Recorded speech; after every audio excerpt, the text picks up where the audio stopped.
Hi, my name is James Massey, and today I'm going to be talking about why leads suck. If you like the information that's coming across, just go ahead and hit like and subscribe to my channel. Click the button below.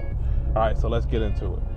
So I was talking to some folks, and they were talking to me about how they were spending money for leads, and they wasn't converting. They were bad leads, and they were kind of upset with the whole process when it came to lead generation, and they wanted to find a way to get really good quality leads. And you know what I started doing is I started just kind of talking to them a little bit about what their process was when the lead comes in, what their process was when they actually got somebody on the phone, or if they got somebody on the phone.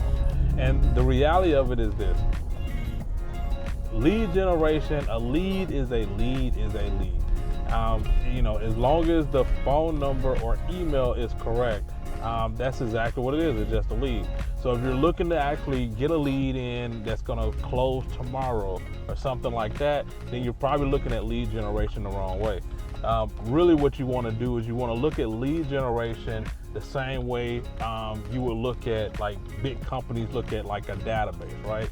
And what I mean by that is, like, you want as many people in your database as possible. So the more folks that you have in your database, what those are future clients.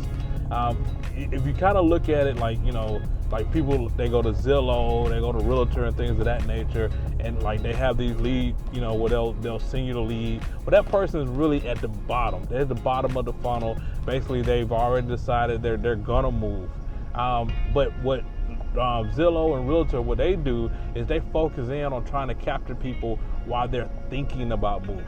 And really, if you're doing lead generation the right way, that's where you really want to capture your folks, like when they're thinking about moving, not when they're like, all right, I'm gonna do this. Because by the time they say that I'm gonna do this, they're already in somebody else's database.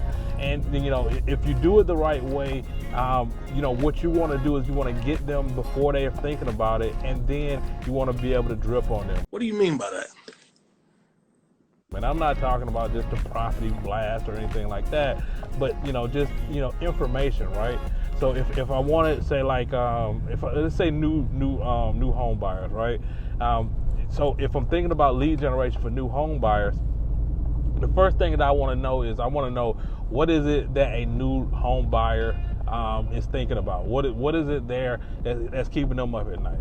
And 9 times out of 10, it's probably is a couple of things, right? So it might be obviously what they're going to pay for the home, but more importantly, it's going to be like, is this home the right fit for them? Are they going to have these big costly repairs that's going to happen after they buy the house? Safety, things of that nature.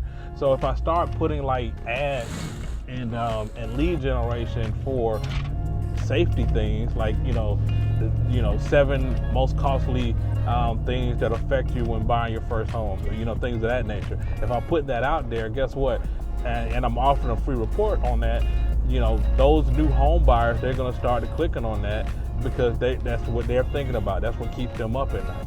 So what I'm doing is I'm getting them in the top of the funnel. I'm getting them in the process when they're thinking about it, not when they've already made that decision. Once they get in my database, now it's up to me to always, send more information of value to my database. The more value that I send to my database, that's going to get them to know, like, and trust me. I'm positioning myself as the expert at that particular time. So what's going to end up happening? So when they make that decision to move, guess who's top of mind? That's right, you guessed it. I'm going to be top of mind in that situation. And because I'm top of mind and I'm getting that lead ahead of time, then I'm going to be able to close that deal with that particular client.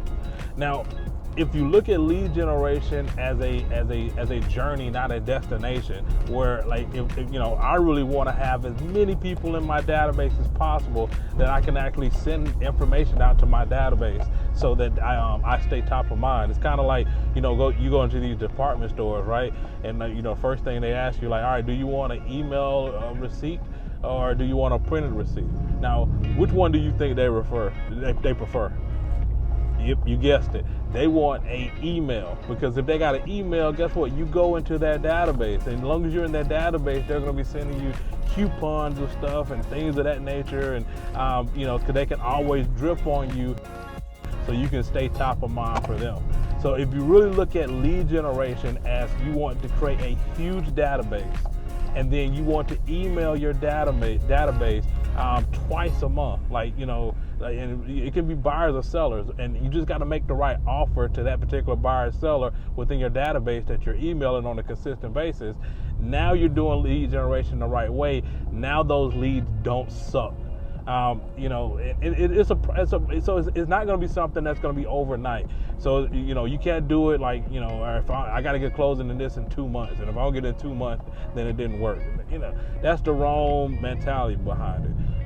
You got to have a long-term strategy when it comes to this, because you're literally building up something that, like a massive machine that's going to always work for you on a consistent basis once you get enough people in your database. You got to have the overflow. You got to have an overflow of leads to have an overflow of appointments, an overflow of appointments to have an overflow of people that you're working with, and then an overflow of people that you're working with to have an overflow of closings. If any sector of that pipeline is not in the overflow, then it's going to affect the closing pipeline.